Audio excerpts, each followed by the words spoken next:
conhecidos, velhos amigos e os novos que nós estamos construindo.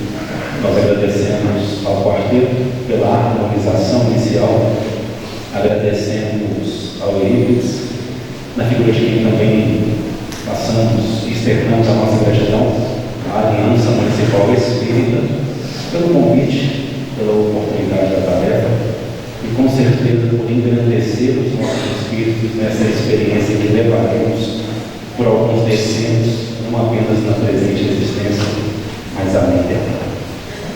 Nós estávamos, no domingo passado, em uma casa espírita chamada Banquinhos.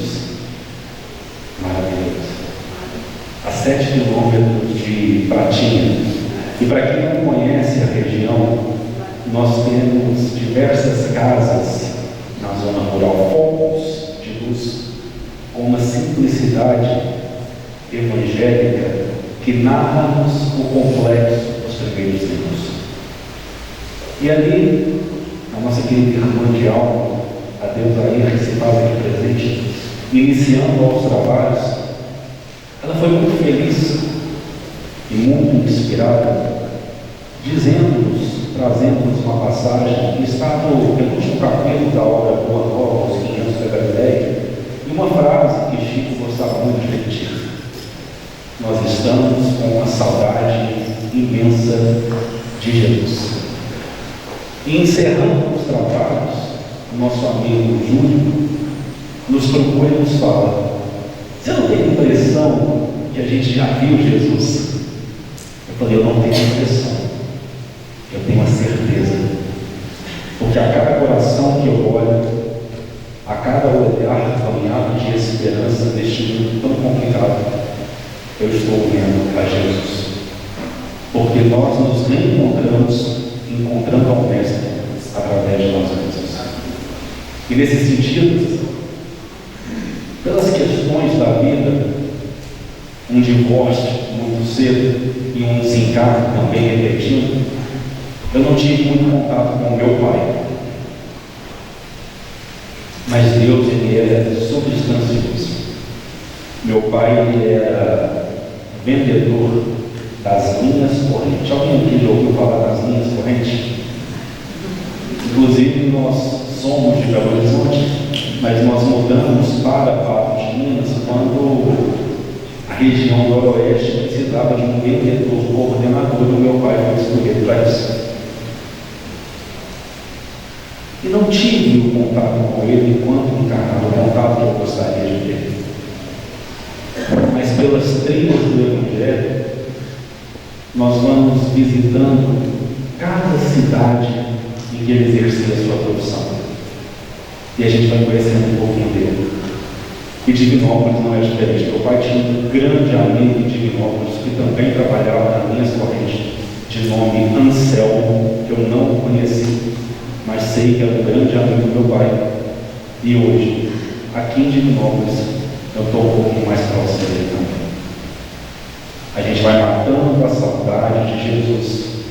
A gente vai matando a saudade do Mestre nas experiências da vida, conectando corações, redescobrindo amizades, com esse movimento que nós estamos fazendo na noite de hoje. Portanto, mais uma vez, muito obrigado. Quando nós vamos falar de desapego, de liberdade interior, ao primeiro momento, poderia atravessar a nossa mente a ideia pura e simples das questões materiais. Não posso ser tão apegado à minha remuneração, ao meu trabalho, ao meu corpo, aos bens que eu tenho, porque senão estarei aprisionado. Esse é o primeiro movimento que nós fazemos quando discutimos, ou pelo menos que a grande maioria de nós faz, quando nós passamos a abordar ou a discutir um tema desse jamais e dessa grandeza. Só que nós precisamos ir um pouco além, na minha modesta visão, para conquistar uma liberdade interior, para desapegar-se verdadeiramente, nós precisamos aprender a abrir mão de nós mesmos. Essa tarefa é complicada. Abrir mão de si próprio é uma tarefa dolorosa. E os evangelhos contêm nos seus textos diversas lições de trabalhadores que se sacrificaram no apostolado divino, abrindo mão de si próprios. E na noite de hoje, nós gostaríamos aqui de perpassar, de atravessar, de caminhar, de brilhar os passos de um querido discípulo. Só que nós temos talvez um grande equívoco quando nós vamos aos evangelhos. Nós buscamos aquelas lições envolvedoras com o pensamento ocidentalizado do século XX. E aí, como o próprio Allan Kardec irá nos dizer, nas primeiras palavras de um Evangelho segundo o Espiritismo, aquelas lições elas acabam por ficar ininteligíveis, não muito bem entendidas. Ir ao Evangelho é fazer um exercício de vivenciar aquela experiência. Nós precisamos respirar aquele ar que Jesus respirou.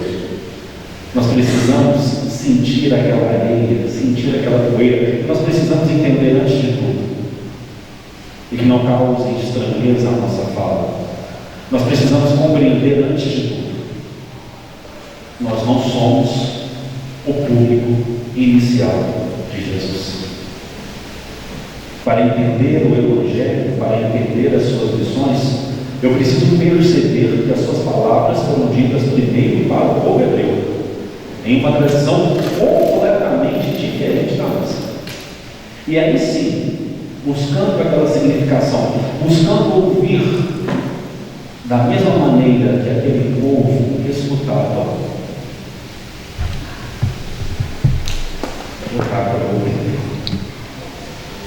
E há uma obra que nos auxilia sobremaneira nessa questão.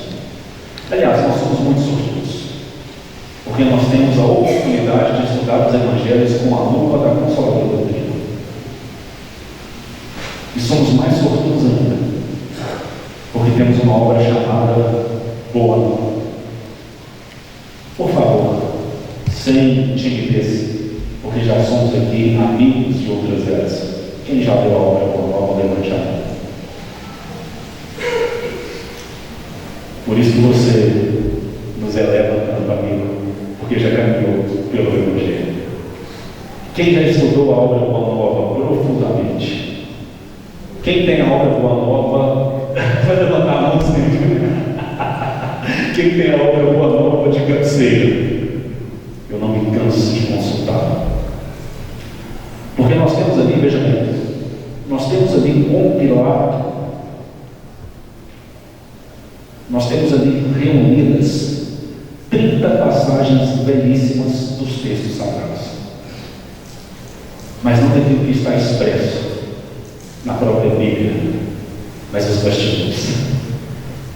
Qual era o pãozinho de queijo, Deus aí, que Jesus estava comendo? Qual era o cafezinho que ele estava tomando quando aquela lição foi vivenciada? E por um escritor que era profundamente sábio, inclusive enquanto ele estava encarnado. Aliás, uma curiosidade. Nós sabemos aqui que todo o mandato mediúnico de Francisco Cândido Xavier, ele é capitaneado, ele é gerenciado pelo benfeitor Emmanuel. As mais de 400 obras trazidas pela pena abençoada de Francisco Cândido Xavier, elas foram revisadas na espiritualidade pelo benfeitor Emmanuel. A grande maioria dessas obras, eu não estou aqui mentindo, a grande maioria dessas obras é prefaciada pelo benfeitor Emmanuel. Boa Nova não é. Quando o benfeitor Emmanuel ele prefacia as obras psicografadas por Francisco Cândido Xavier, ele está atuando como um revisor, um editor. Essa obra eu concordo, pode ir. Boa Nova ele permite que o prefácio seja escrito pelo próprio autor, Humberto de Campos, porque era um escritor brilhante quando encarnado. Só que ele era acrimonioso, ele era ácido, ele era crítico principalmente quando ele assinava sob o pseudônimo Conselheiro XX. Só que mesmo enquanto encarnado, ele já começa a modificar algumas das ideias pré-concebidas. Ele já começa a desapegar de si próprio, através da enfermidade. E é interessante que no prefácio da obra ele dirá: muitos que conhecem o meu trabalho, vão notar aqui que eu estou tratando de temas que não eram comuns enquanto eu estava no curso dos vivos perante a carne. Tudo bem, ele dirá, tudo bem, porque hoje não mais cogito de crer.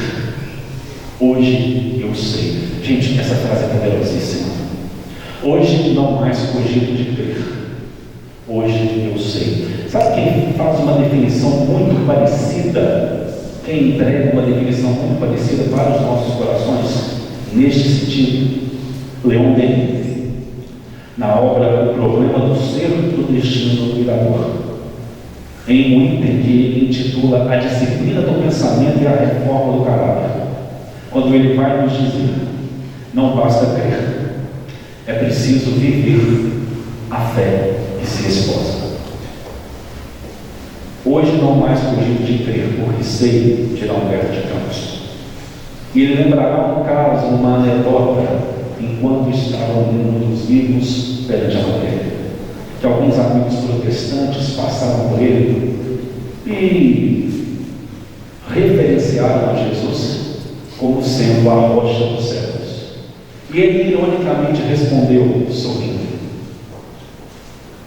hoje, dirá ele, percebo Jesus como a rocha dos céus. Rocha essa que retira o meu espírito constantemente do locação em que ele se encontra. O benfeitor Emmanuel, amigo, quando ele é questionado na obra O Consolador sobre qual seria o significado profundo da ressurreição de Lázaro, ele trará dois apontamentos. Primeiro, a ressurreição de Lázaro representaria um sinal definitivo da passagem do Messias pelo planeta. Porém, o segundo e mais importante, a ressurreição de Lázaro representa a ação do Cristo sobre todos nós, em que o seu Evangelho retira-nos constantemente do nosso sepulcro de misérias. O seu Evangelho retira-nos constantemente do nosso sepulcro de misérias. E ao final do prefácio, Humberto de Campos dirá que existem espíritos intelectualizados, a grande maioria de nós, e espíritos evangelizados. E numa dificuldade extrema, ele pondera: eu pertenço à categoria dos primeiros, o espírito intelectualizado.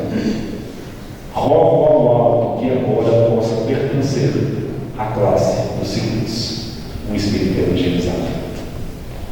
Evangelizar-se é libertar-se. Evangelizar-se é renunciar.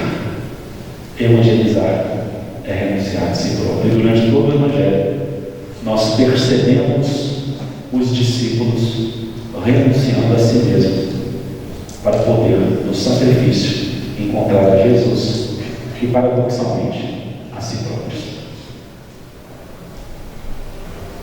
Porque veja bem, uma multidão seguia o Mestre às beiras do lago, naquele deserto, naquela imensidão de sentimentos vivos dignos, encontravam em Jesus um oásis, como todos nós encontramos. Uma multidão se aproximava de Jesus em Cafarnaum. Aliás, se nós buscarmos o significado, nós perceberemos que em hebraico, Galileia significa a terra de toda a gente, o distrito de todas as nações. E Cafarnaum significa a vila da compaixão. Então, Senhora, Jesus nos busca no distrito de todas as nações, na terra do nosso coração, demonstrando-nos compaixão. Só que a multidão, veja bem, multidão, ela acompanha o mestre, mas talvez ela não se comprometa com ele. Quantos de nós, sejamos aqui sinceros, quantos de nós, mais do que nós gostaríamos, assistimos a um estudo, participamos de uma palestra, choramos, nos emocionamos, fazemos propostas de modificar o nosso caminho, a nossa vida, mas quando a gente sai do tempo religioso, seja ele a casa espírita ou qualquer outro, muito pouco realizamos. A multidão aplaude, a multidão vocifera, a multidão sorri, a multidão chora, mas a multidão não se compromete. Porém, alguns comprometeram-se com Jesus no movimento do discipulado, estar mais próximo do Mestre, aceitando o Evangelho, aceitando a boa nova e modificando as disposições da própria vida. E nesse colégio inicial, nesse colégio de aprendizes inicial, havia um que funcionava com certa liderança. Um homem já robusto, um senhor varonil, de nome Simão, cognominado Pedro.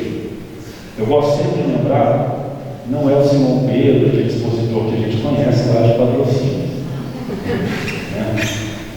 É o Simão, cognominado Pedro, é aquele que gerenciava, dirigia, por assim dizer, ou pelo menos acreditava dirigir, o colégio apostólico inicial. E quando, sejamos honestos, quando nós escutamos falar de Simão Pedro, a gente está conversando despretensiosamente, está tomando um cafezinho, está comendo um pãozinho de queijo. Quando a gente escuta falar de Simão Pedro, qual que é o assunto que a gente vai levantar? Sem pensar. Simão Pedro foi aquele que negou Jesus. Foi aquele que negou Jesus. Isso é uma lição importante para a vida da gente, tá? Muitas vezes a gente pode fazer um calhamaço de coisas certas. Nós seremos julgados e observados pelo erro. Eu sou servidor do Tribunal de Justiça do Estado de Minas Gerais. Meu primeiro superior hierárquico, meu primeiro chefe, ele ficou conosco 10 anos. Uma pessoa maravilhosa, me ensinou muito. E eu me lembro que uma vez ele me chamou no gabinete. Eu ouvi, que agora a gente já vai, eu já estou entrando na segunda metade da minha vida, mas eu era novinho na época, bem novinho. E ele me chamou no gabinete dele e falou assim: Biel, o seu serviço é impecável. Quando alguém abre um discurso dessa forma, meu amigo, cuidado, porque tem uma vírgula. Quando a pessoa começa elogiando demais, cuidado, prepara para a vírgula. Prepara para a vírgula. Uriel, o seu serviço é impecável, vírgula. Mas, aí eu me lembro, até hoje, porque dói. Ele pegou uma folha de papel sulfite. Mas, isso aqui não tem como suportar. O meu serviço era impecável. O meu serviço era praticamente imaculado. Mas eu fui selecionado por uma folha de papel sulfite. Então estejamos bem seguros. Nós podemos ter uma vida de alguns acertos. Muitas vezes nós seremos analisados pela falha. Assim como o Simão Pedro muitas vezes o é. Por nós que estudamos o Evangelho. Mas veja bem, quando nós vivenciamos, analisamos, estudamos a negação de Simão Pedro, talvez nós esqueçamos 2 pontos fundamentais. O primeiro, senhor, aquela negação foi uma apoteose, uma conclusão de diversas negações que foram sendo construídas durante a sua existência. E o segundo, aquela negação não era para a destruição do discípulo, mas era para a construção do apóstolo. Para a construção do apóstolo. Então vejamos e tentemos chegar a essa conclusão. Eu peço desde já desculpas, eu dou muito trabalho para aquele que filma, porque eu gosto de me movimentar bastante. Eu tenho uma certa disposição a me movimentar, então desde já eu agradeço a paciência e peço as nossas sinceras desculpas. Vejamos. Simão Pedro, ele é chamado, não tratemos apenas de Simão. Simão, ele é convidado para edificar o reino às beiras do lago, junto ao seu irmão André. E de início ele não compreendeu a tarefa, porque Jesus diz a ele: olha, Simão e André, Bar-Jonas, filhos de Jonas, quereis vir comigo participar da edificação do reino de Deus no planeta? Eles respondem imediatamente: Senhor, estamos prontos. Só que qual que era o pensamento deles? Reino é o quê? Reino é matéria. Matéria precisa de quê, gente? Precisa de exército, precisa de dinheiro, precisa de príncipe. Eles olham para Cafarnaum e falam: essa vila não tem absolutamente ninguém. Ninguém é importante. Como é que vai edificar o reino? E eles falam isso para Jesus. Só que eles também se acalmam. Não, se a gente continuar pelo lado, nós vamos encontrar outras edificações, outros povoados, e a gente vai de pouquinho em pouquinho. Então, desde o início, havia a não compreensão da ideia que estava sendo trazida pelo Mestre. Aliás, sejamos bem claros, os discípulos vinham cada um de uma estratificação social, cada um de uma localidade.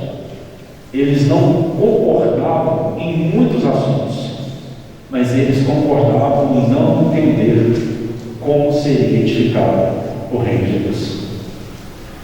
E a um determinado momento,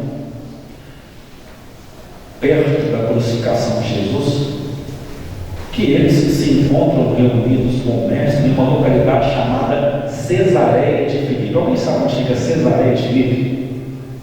Alguém aqui sabe onde fica Cesareia de Filipe? Sabe onde fica Cesareia de Filipe? Sabe?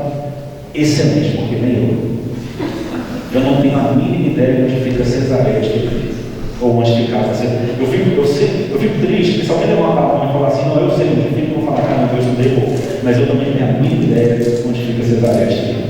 Eu sei que pelas informações, eu preciso ser humilde, eu preciso conversar com os seus filhos, mas eu sei que pelas informações foi feita uma reunião.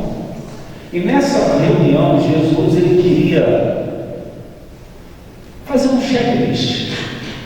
Será que as pessoas estão entendendo a minha mensagem, a substância das minhas pregações?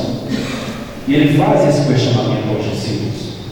E os discípulos começam a responder. Primeiro, João: olha, mestre, estão dizendo que o Senhor é Elias, que retornou ao cenário do mundo após haver elevado-se ao céu numa carruagem flamejante. O segundo que vai trazer uma resposta é Simão, não Simão Pedro, mas Simão Zelote.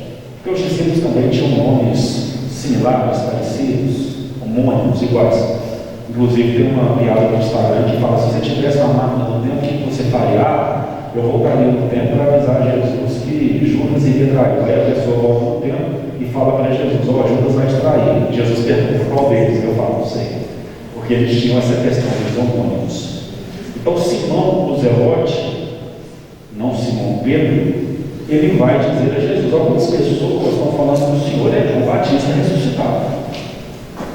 E Tiago, o menor, filho de Cleófas, vai dizer: outras pessoas estão falando que o Senhor é Jeremias. Mas aí Jesus ele percebeu que na multidão ninguém está entendendo a missão. Ele quer saber agora dos discípulos. Afinal de contas, caminhavam com ele por 3 anos. E ele questiona então: e para vocês, quem eu sou? Quem vocês pensam que eu sou? E essa pergunta é extremamente difícil, porque Jesus ele vai representar, dependendo do momento da nossa vida e da nossa experiência, ele vai ter representações diferentes. enquanto nós não chegarmos à significação profunda. Tanto que os discípulos eles ficam silentes, eles não conseguem responder. Só que Simão abre a boca e Simão fala: Tu és o Cristo, Salvador, Filho de Deus vivo. E Jesus responde a ele: Bem-aventurado sejas tu, Simão. Olha o Evangelho de Mateus, capítulo 15, salvo melhor juízo. Bem-aventurado sejas tu, Simão, porque não foste a carne que revelaste essa verdade, mas sim meu Pai que está no céu. Nesse momento, entregaste o coração a Deus e permitiste que Ele falasse através de vós, edificando a verdadeira fé. E sobre essa fé edificarei o reino dos céus naqueles que tiverem sentimento e boa vontade. Simão, ele sempre buscava a aprovação do mestre, sempre. Ele queria se destacar de alguma forma. E a igreja pede isso, não é de qualquer nível, não é querer diminuir a Simão, porque nós procuramos a aprovação daqueles que nós amamos. Aliás, nós procuramos a aprovação de todos. Nós somos seres gregários, nós somos seres sociais, e nós buscamos a aprovação do outro. Eu estou aqui buscando a aprovação de vocês. Eu olho no olhar de cada um, procurando a aprovação, e se eu perceber alguém fazer assim: Nossa Senhora, não é possível que falou isso, eu estou um pouco preocupado. Então nós buscamos a aprovação uns dos outros, e nós buscamos principalmente a aprovação daqueles que nós amamos. E Simão amava profundamente a Jesus, e ele buscava a aprovação de Jesus. Tanto que quando Jesus fala com ele: Bem-aventurado seja o Simão, ele fica exultante. Só que Jesus está tendo um trabalho quase que profético. Ele irá dizer tudo que está por vir. E os discípulos estão incrédulos, porque até aquele momento não presenciaram a Jesus, ou não presenciaram em Jesus qualquer nota indigna, porque ele então passaria por aquilo. E Simão mais uma vez se manifesta: Olha, se tudo isso que o Senhor disse verdadeiramente acontecer, Deus não está sendo justo. E ele faz um discurso nesse sentido. Jesus, então, de uma forma muito amorosa, ele diz para filho: Afasta-te de mim, adversário. E ele traz uma corrigenda a Simão. E Simão fica profundamente, mineiramente falando, fica cabrunhado. Ele não estava entendendo, ele fica magoado. Porque uma hora ele é elogiado, e na outra hora ele é corrigido de maneira brusca. Só que ele dorme. Ele fala assim: Não vou discutir isso agora, não. Sabe quando tem briga de casal? Não vou discutir isso agora, porque se eu discutir agora vai dar separação. Não vou discutir agora. Eu vou dormir. E ele dorme. No outro dia ele vai perguntar para Jesus, que não está com. Mestre, eu não estou entendendo, porque uma hora o Senhor fala que eu estou iluminado, eu estou bem-aventurado, e na outra hora o Senhor pede que eu me afaste, porque eu sou um adversário. Quem que eu sou? Quem que eu sou? E aí Jesus responde a ele: Os dois. São os dois. E isso é uma lição tão bonita para nós. E isso nos ensina tanto. Porque tem dia que nós acordamos exultantes, nada vai nos tirar do sério. Aí o Atlético empata 1-1 com o Bahia ontem, e nós temos uma pessoa com a camisa do Cruzeiro aqui ganhando, nós empatamos com o Bahia. Nada contra o Cruzeiro, por favor. E isso talvez nos retire do sério. Não tinha, graças a Deus, eu já acostumei com o Atlético e hoje dá mais infelicidade do que felicidade, mas eu continuo torcendo para o Atlético, graças a Deus, e respeitando os torcedores do Cruzeiro. Mas você acorda, você está iluminado, você faz várias propostas abençoadas para o seu dia. Aí você levanta para casa. E as situações começam a chegar a você. E os problemas começam a chegar a você. Já contei a Deus aí, já escutou essa história 2 vezes.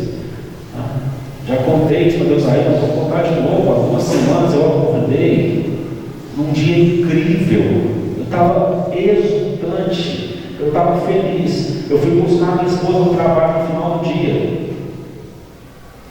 E o trânsito da minha cidade, Patos de Minas, é um dos piores que eu já conheci no planeta. Não é não? Oi? Você nunca dirigiu de Vinópolis? Eu achei bom. Eu gostei, não, sério, eu gostei. Não, a estrada tem bastante caminhão, mas eu já estou acostumado. Agora o trânsito de Patos.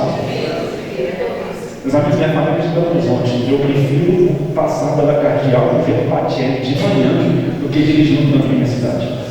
É terrível. Aí eu fui buscar minha esposa no trabalho. Meu carro estava posicionado do lado direito da via. Tinha um caminhão na frente e um espaço de outro caminhão.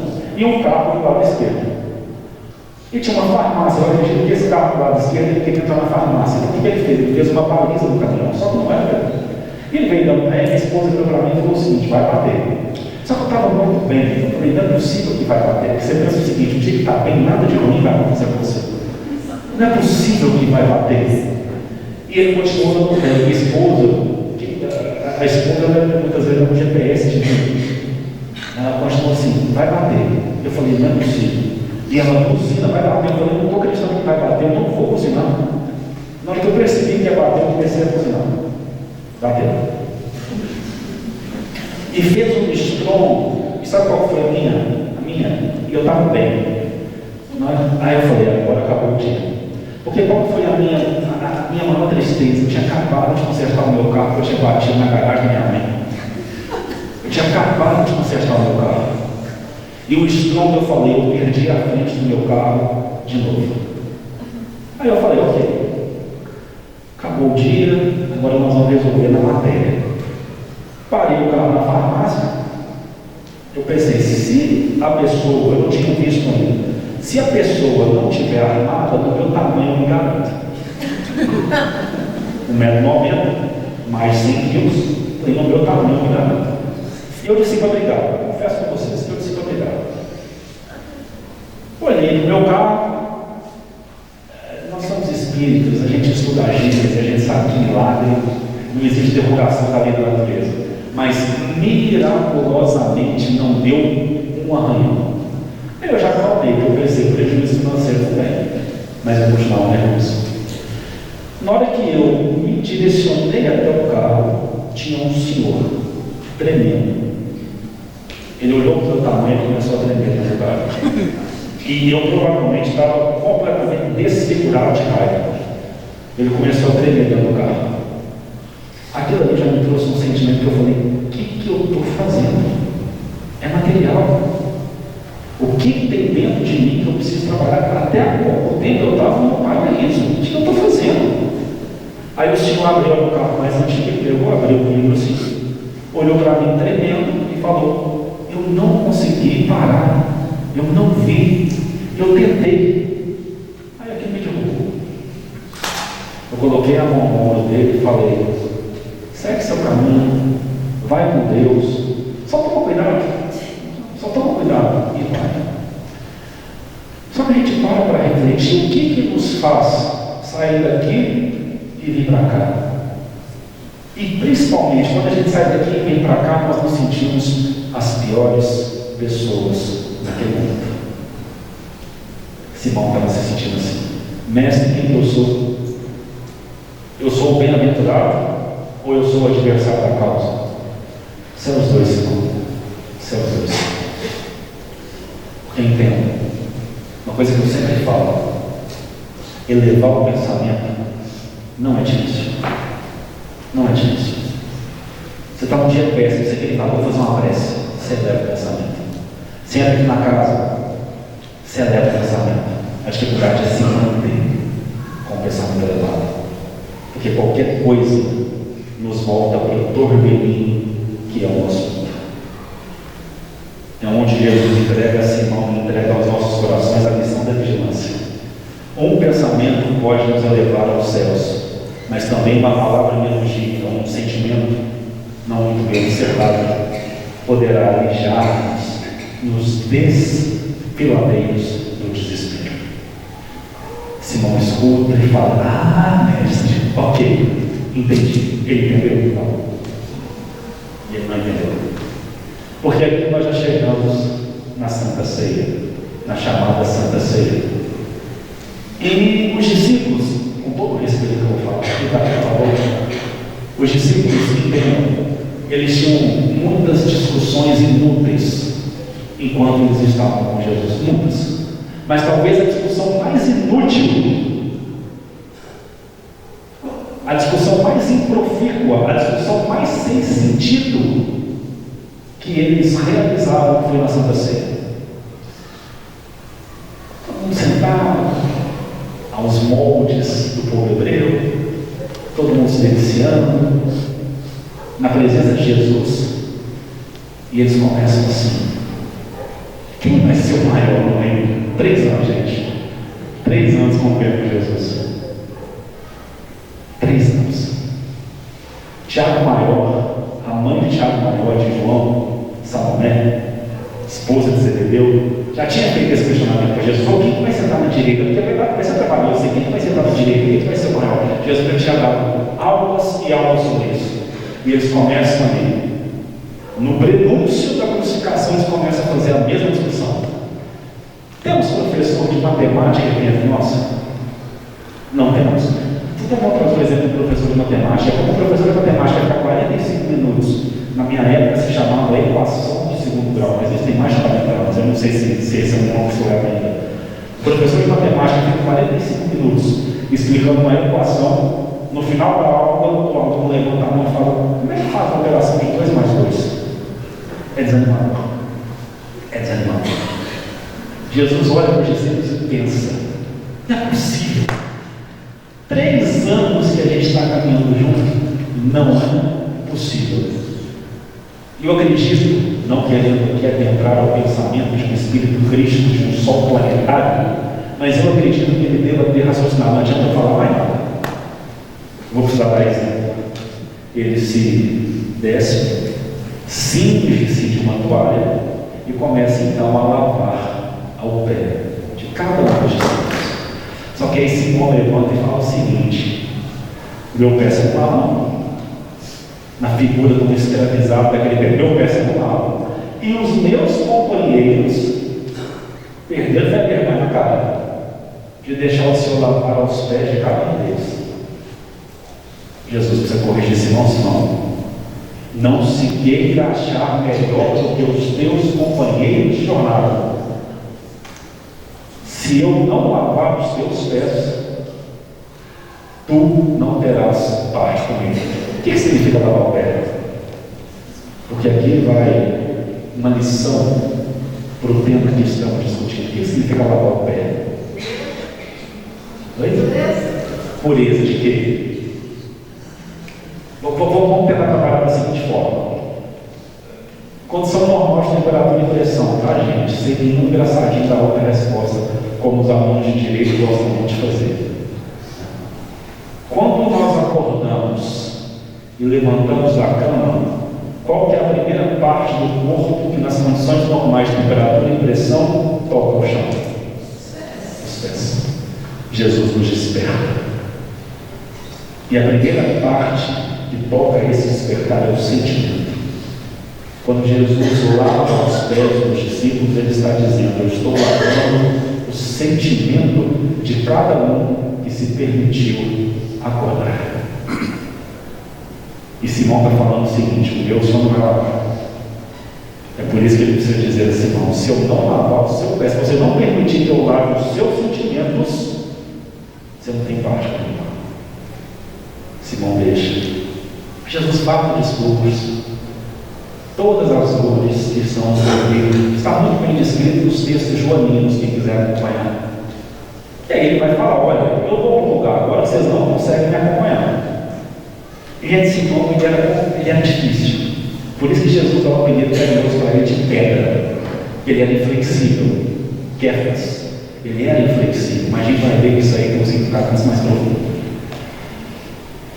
Na hora que Simão escuta isso: para onde eu vou, vocês não vão conseguir me acompanhar de momento.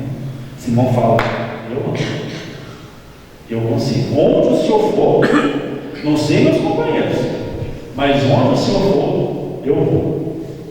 Simão, Simão, não dá conta, dou conta, não dá conta, dou conta, não dá conta, dou conta. Simão, deixa eu te falar um negócio. Antes, na noite de hoje, antes do galo cantar, o galo é uma figura importante na história da humanidade. Não é uma raposa, é um galo. Antes do galo cantar, você vai me negar por 3 vezes. Não vou, vai, espera. Não é que isso é ruim, Simão. É porque o homem, no mundo, ele é muito mais frágil do que ele é perverso. E a gente é frágil. O benfeitor Antênio, no primeiro capítulo da obra Renúncia, Alcione quer retornar para auxiliar a pobres. E ela está em Sírios, preparando os nossos companheiros para fazer a apresentação da noite de hoje, trabalhando na questão da divulgação da boa música no planeta. E ela fala para o benfeitor: vou voltar, volta não, vou voltar, volta não, volta não, vou voltar, volta. Quer voltar? Deixa eu te falar uma coisa, muito cuidado. Porque por melhor que seja o Espírito, a exceção feita a Jesus Cristo, por melhor que seja o Espírito, quando a gente reencarna, todos nós somos carentes de afeto e de compreensão. Todos nós. Por isso nós somos frágeis. Simão, você não é ruim, você é frágil. A grande maioria de nós não é ruim, nós somos frágeis.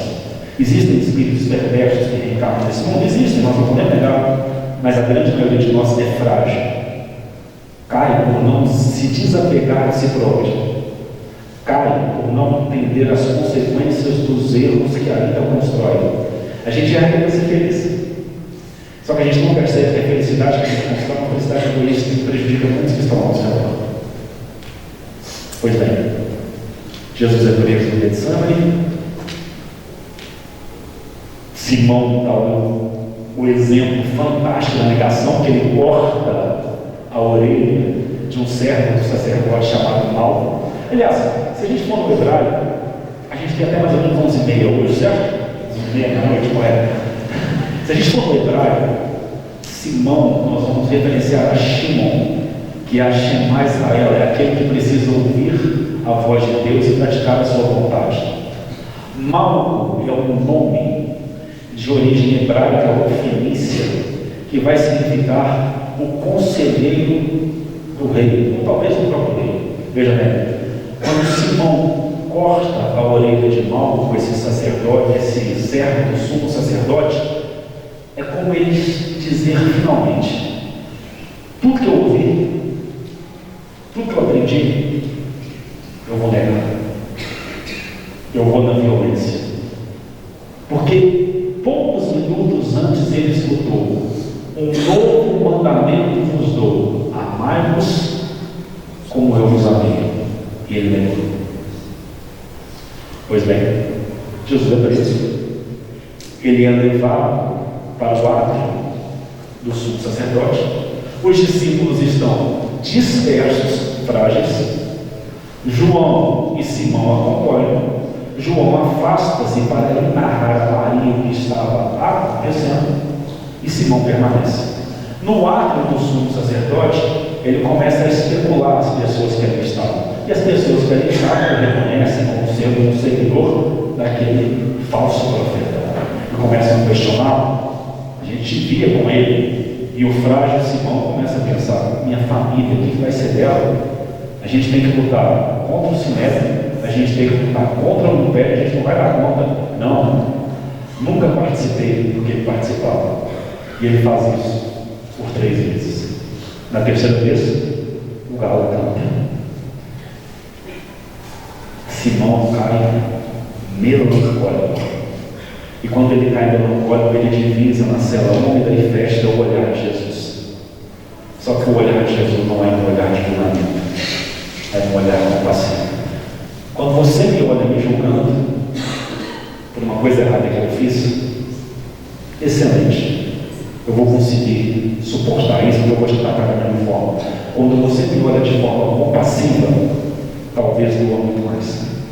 E Jesus olha para Simão de maneira compassiva, e ele cai no arrependimento. O galo cantou. E muitas pessoas observam isso como sendo uma grande tragédia, uma grande queda. Há 10 anos eu casei.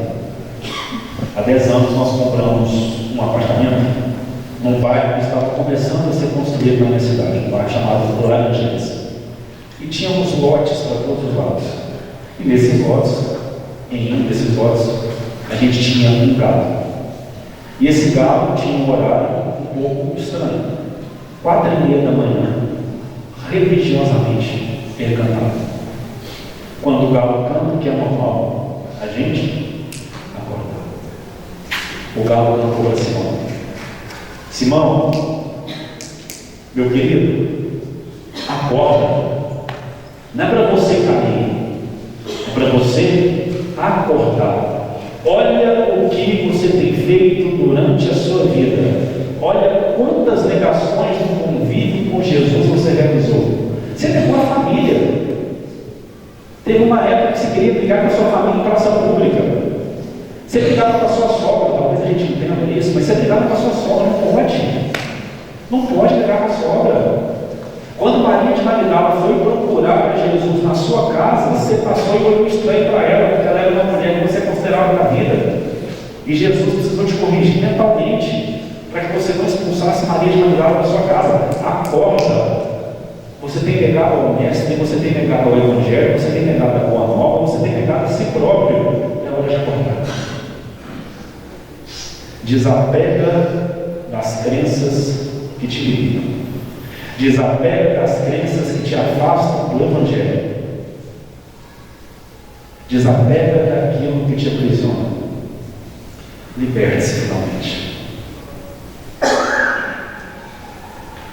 Pergunto para vocês aqui: o galo já cantou para vocês? Ele canta. Ele canta na apoteose dos nossos desenganos. Porque ninguém pede para a gente prestar atenção na pedrinha do caminho. A gente presta atenção na montanha que surge, mas aquela montanha foi construída por diversas pedrinhas que nós deixamos escapar do caminho. E o galo canta. E quando o galo canta, se a gente está num som profundo, o primeiro movimento é o do susto. A gente acorda assustado. Mas a gente pode voltar dormindo. É por isso que nós temos algo na obra Céu e Inferno que é profundamente tocante no que nós estamos falando hoje. Código Penal da Vida Futura. Artigos 16 e 17. O trinômio da regeneração dos nossos espíritos. Porque não basta só arrepender. Não basta só acordar, é preciso levantar e trabalhar. Arrependimento, expiação e reparação. O galo canta. A gente assusta, a gente acorda. Tem vários desapegos que eu preciso fazer. Eu vou ter coragem de fazer esses desapegos, que vai doer. Em maior ou menor grau, eu vou precisar expiar. Porque ninguém sobe tão alto ao ponto de desrespeitar a legislação divina sem precisar reparar de alguma forma. E quando eu expiar, eu vou ter a capacidade de reparar. Eu vou ter a coragem de reparar. Para a gente entrar na parte final do que a gente está conversando, eu queria, e prometo, eu estou acabando, só mais 45 minutos. Para a gente entrar na parte, é para dentro da fome e a gente comprar o caldo. É para dar fome, é para dar fome. Eu estou só com o almoço. Então é para dar fome a gente comprar o caldo. Para a gente entrar na parte final da conversão, eu quero contar uma história aqui de alguém chamado Francisco Cândido Xavier. Quem conhece Chico Xavier aqui? Se alguém não levantar a mão e falar, gente do céu, não faz isso não. Mas o Chico Xavier, no início da missão, no início do apostolado, trabalhava firmemente com ele um irmão de nome José Cândido Xavier. E eles eram muito unidos, muito próximos. Um dia, depois de alguns anos de trabalho, esse irmão de nome José Cândido Xavier, ele cai enfermo no acamado. O Chico se condói. E o Chico começa a fazer as suas preces. E uma coisa que eu gosto de falar, né? Todas as nossas preces são ouvidas, mas a prece do Chico é um Wi-Fi 6.7, né? Então, ele começa a fazer as preces, começa a orar. Ele quer a cura, normal, natural. Emmanuel surge para o Chico. E Emmanuel fala para o Chico: Chico, ouvimos as suas preces. O seu irmão ele vai ser curado. E o Chico, impressionado: sério, Emmanuel? Ele vai ser curado? Mas que coisa boa! Sim, ele vai ser curado. Ele vai desencarnar na noite hoje. Raciocine comigo. Alguém que você muito ama, acamado. Você está orando pela recuperação daquela pessoa. E o seu benfeitor aparece do seu lado e fala: ele vai ser curado. Ele vai desencarnar essa noite. O nosso primeiro movimento é falar: que loucura é essa? Que cura é essa? Porque, conforme nos fala os textos de João, capítulo 12, versículo 43, nós somos muito mais acostumados com as glórias do mundo, com as glórias do mundo, que com a glória de Deus. A gente não entende ainda a verdadeira vitória. E o Chico fala para Emmanuel: mas como assim? Eu queria a cura, você me fala desencarne? Vai desencarnar. Chico, seu irmão, pelas fragilidades, em outros tempos, errou demais. E quando ele veio reencarnar, ele fez um compromisso. Que determinado ponto da vida dele, ele cairia doente, acamado, e ele permaneceria por 10 anos aprisionado no leito de dor, para reparar o que havia feito de errado. Ou seja, ele tinha arrependido, ele assustou, ele acordou e ele fez a proposta da expiação com a consequente reparação. Só que aí vem um pouco do gato, porque a expiação serviria para aquele espírito desapegar através da mortificação da matéria. A expiação serviria para aquele espírito desapegar de alguns padrões comportamentais para verdadeiramente se libertar. Só que vem o pouco do gato. Seu irmão trabalhou 10 anos de maneira ininterrupta na seara do bem. É como o direito, gente. A gente vê na lei de justiça de amor e caridade que o direito nosso é um rascunho. Ele é um rascunho das legislações divinas. Comutação de pena. 10 anos trabalhando no bem. Ele não vai precisar ficar 10 anos acamado. Ele vai desencarnar hoje. Porque ele já se libertou. Ele já se libertou. Aí quando você estuda isso, eu estou até arrepiando, quando você estuda isso, você fala que é injustiça? A vida apresentou uma oportunidade de reparação. E aí é ao ponto que eu quero chegar. O galo cantou para nós. A gente assustou, a gente acordou, a gente levantou, a gente se propôs a desapegar, a gente se propôs a se libertar, a gente se atenta. Porque novas oportunidades vão surgir para a gente fazer diferente. Melhor amigo que eu já tive até hoje, Lucas Eustáquio. Inteligentíssimo. Ele que me leva à casa espírita. Aos homens bonitos, alto, 1,80 m, olhos verdes, fantástico, pessoa fantástica, um espírito maravilhoso. Aos 30 anos ele é diagnosticado com câncer de estômago. Ele estava fazendo uma aula de kickbox, ele tomou um chute, a dor não passa, ele vai no médico e descobre um câncer de estômago praticamente em fase de metástase. Faz todos os tratamentos, todos que podia, todos. 3 anos depois, eu fui visitá-lo. Eu visitei várias vezes antes, mas essa ficou mais marcada. 3 anos depois eu fui visitá-lo, 33 anos. Aquele homem de 80 quilos estava reduzido a uma massa de 40. Já em estado paliativo dentro de casa. E nós somos amigos de infância. Pelo menos encarnados, éramos amigos de infância. E ele sempre muito mais inteligente que eu, ele gostava de jogar videogame comigo, porque ele sempre ganhava. Ele sempre ganhava. E no dia que eu fui visitá-lo, em Belo Horizonte, ele morava na Rua Lavras, no dia que eu fui visitá-lo, médicos, psicólogos, no tratamento paliativo do sistema consciente. Nós não tivemos tempo de conversar. Ele virou para mim e falou o seguinte: Léo, fica mais um dia para a gente jogar videogame, a gente não teve tempo de conversar. Eu não suportei ele daquela forma. Falei, não, mas eu não consigo folga no trabalho. Eu sou funcionário público, eu consigo folga no trabalho. Mas eu fui embora. 2 meses depois ele se encarnou. E eu carreguei comigo uma culpa por muito tempo. Não arrependimento, porque a culpa não nos movimenta. A culpa nos aprisiona aquilo que nos faz doer. Eu carreguei comigo uma culpa por muito tempo. Até o dia que eu entendi. Eu não vou conseguir voltar, ficar mais um dia com ele e jogar videogame com ele. Não vou. Eu não posso ter a culpa, porque a culpa me paralisa. Eu vou arrepender.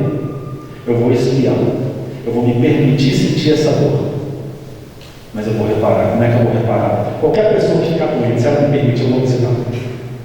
Porque o universo vai me apresentar oportunidades diferentes para fazer aquilo que eu considerei por ele. E, gente, para Simão Pedro, o universo apresentou uma outra oportunidade. Porque nas aparições de Jesus, ele surge para Simão. E Simão vai abraçá-lo, apaixonado como era o movimento das boas paixões. E Jesus questiona Simão: Pedro, tu me amas? Claro, mestre. Pedro, tu me amas? Com certeza. Pedro, tu me amas? É lógico, como duvidas? Então, apacenta as minhas ovelhas. A pedra quadradinha foi burilada. Ela se transformou numa roda. E ela movimenta o cristianismo nascente. Tanto que e é o único trecho que nós queremos ler na noite de hoje. O Eurípides questionou se nós precisaríamos de slide. Eurípides, a gente, se eu pegar um slide, não dou conta, eu fico completamente perdido. Mas tanto que é uma passagem, e aqui verdadeiramente, ponto finalizando, como nós estamos dizendo direito, ponto finalizando, há uma passagem no capítulo de número 4 ou 5 da segunda parte da obra Paulo e Estevão, chamado Lutas pelo Evangelho. Nós estamos na igreja de Antioquia, e a igreja de Jerusalém está passando por alguns problemas, porque Tiago Maior já havia sido supliciado, e Tiago Menor, ele está querendo coadunar com algumas práticas judaicas para não ser perseguido e para atrair mais pessoas. Paulo de Tarso e Tiago Menor estão numa discussão na casa de Antioquia. Está uma coisa assim terrível, está um clima péssimo, quando todo mundo silencia e olha para Simão que está lá atrás.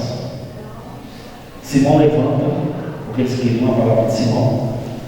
Simão levanta e faz o seguinte discurso: irmãos, muito tenho errado neste mundo. Reconhecimento, arrependimento.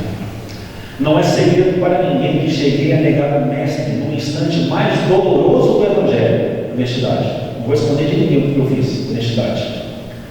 Tenho medido a misericórdia do Senhor pela profundidade do abismo das minhas fraquezas. Desapego. Ele está desapegando dele pronto. Ele está entendendo a fragilidade dele. Ele está se libertando. Se errei entre os irmãos muito amados de Antioquia, peço perdão de minhas faltas. Submeto-me ao vosso julgamento e rogo a todos que se submetam ao julgamento do Altíssimo. Porque quem se desapega se coloca nas mãos do Criador. Qual que é o ponto máximo do livre-arbítrio?